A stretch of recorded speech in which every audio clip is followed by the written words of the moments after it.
Zlatan Ibrahimovic, the legend who wrote itself. Introduction: the man who defied the world. There are players born with football in their veins. Others are born in such adverse circumstances that football becomes their only escape. And then there is Zlatan Ibrahimovic, a unique case in the history of the sport. A striker who fit no mold, who was kicked out of locker rooms, who insulted world-class managers, who changed jerseys 10 times in 24 years, and who still finished his career with more than 570 goals, 32 titles, and a legacy that no other Swedish footballer will ever equal. This is the story of the boy who stole bicycles in Malmö and became the most imposing player of his generation. The story of someone who never won the Champions League but won practically everything else. The story of a man who invented himself from nothing, who spoke of himself in the third person like a medieval king, and who, nevertheless, never needed anyone to believe in him, because he proved everything on the pitch. Welcome to Football Memories. Today, we remember the life and career of Zlatan Ibrahimovic. Chapter I, Rosengård, the neighborhood that forged him. To understand Zlatan, you have to go to Malmö, specifically to a neighborhood called Rosengård. In Sweden's third largest city, Rosengård in the 1980s was a cluster of grey apartment blocks, inhabited mostly by immigrant families fleeing poverty and war. It wasn't the most beautiful place in the world, nor the safest, but it was the place that formed the best footballer Northern Europe has ever produced. On October 3, 1981, Zlatan Ibrahimovic was born, son of Šefik, a Bosniak who had arrived in Sweden escaping the conflicts of the former Yugoslavia, and Jurka Grabic, a young Croatian woman who worked long hours to support her children. Zlatan, whose name means golden in Bosnian, was the youngest of a family that would soon fall apart. At just 2 years old, his parents separated, and the boy began a wandering life between two homes that failed to provide stability. His father's home was one where the fridge was often emptier than it was full. His mother's, one where chaos reigned, a woman alone with several children. Zlatan spent entire days without eating well, and it was the school canteen that guaranteed his only hot meal for years. He didn't go to school to learn, he went to eat. That is the reality from which the man who would decades later fill stadiums at Paris, Milan, and Manchester began. In the streets, young Zlatan found refuge in sports. He practiced boxing, he earned a black belt in taekwondo, and above all, he played football. At all hours, on any surface, with any ball. His first boots arrived when he was 6, and he never left them since. He played for Malmö BI, FBK Balkan, and in the neighborhood Spaket Wants. As he grew, it became clear that the lanky boy with the large nose and a lisp had something the others didn't. But talent wasn't enough to earn respect in Rosengård. Zlatan also stole bicycles. Shoplifting, he called it. He later told these stories himself without any shame. It was the life he was given, and life in Rosengård required knowing how to fight.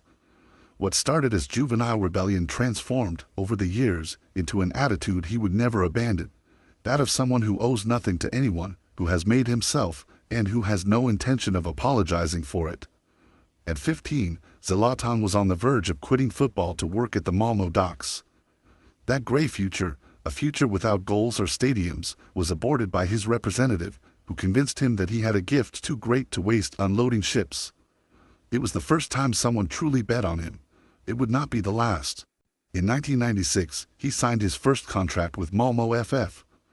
3 years later, at 17, he was a professional. His debut came on September 19, 1999, but 2 weeks later, he scored his first professional goal. Rosengård had its star, Chapter 2, Ajax, the leap to Europe. The story no one tells about Zlatan and Arsenal is the one that best defines his character. Arsene Wenger saw an extraordinary player in the young Swede and invited him to London to sign him. But Wenger wanted to see the boy in a trial first. Zlatan's response was as brief as it was blunt: Zlatan doesn't do auditions. He went back to Malmö without signing a thing. Arsenal lost a historic opportunity by wanting to follow protocol. In July 2001, Ajax Amsterdam paid nearly €8 million for his services. Zlatan was 19, and he landed in the Netherlands with the same arrogance with which he had rejected Arsenal. In Amsterdam, he found a different atmosphere, a club with history, quality players, and a philosophy that demanded tactical intelligence alongside physical skill.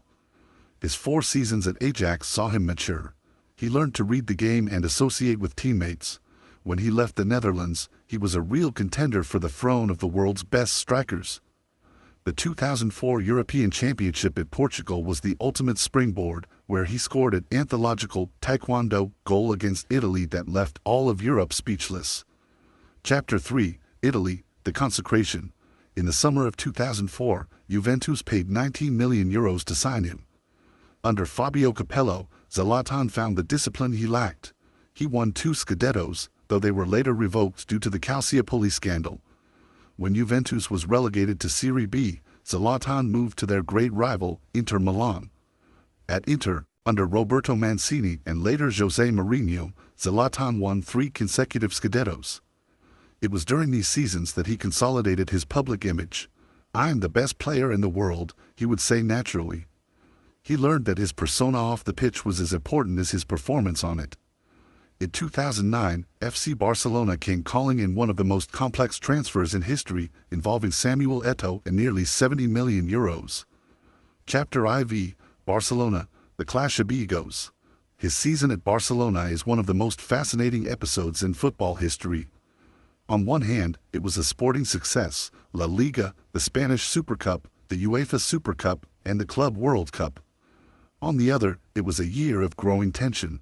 The problem was simple. In Guardiola's Barcelona, the system was the protagonist. Guardiola asked his players to subordinate themselves to the idea, and Zlatan Ibrahimovic had never been subordinate to any idea other than his own. The clash was inevitable. After being eliminated by Mourinho's Inter in the Champions League, Zlatan reportedly confronted Guardiola in the dressing room. That silence was the end. In August 2010, Zlatan was loaned to AC Milan. Chapter V, Milan and PSG, the top of the world. Returning to Italy with AC Milan, Zlatan led the Rossoneri to their first Scudetto in years. At 30, he was at the peak of his physical and technical powers. In 2012, Paris Saint-Germain signed him as the symbol of their new era. What happened in Paris over 4 seasons was extraordinary. He became the absolute owner of the Parc des Princes, winning 4 consecutive Ligue 1 titles and becoming the club's all-time leading scorer. At the time, it was during this era, on November 19, 2012, that he scored the most extraordinary goal of his career, a 30-yard overhead kick against England. A moment of pure acrobatic genius that remains one of the most iconic images in football history. Chapter V, Manchester United and the MLS, the sunset of a legend. At 34, Zlatan joined Manchester United. In a league designed to destroy veteran players, Zlatan was the team's best player, scoring 28 goals and winning the Europa League. A severe knee injury at 2017 seemed to be the end, but Zlatan moved to the LA Galaxy in the MLS. His debut in Los Angeles was cinematic.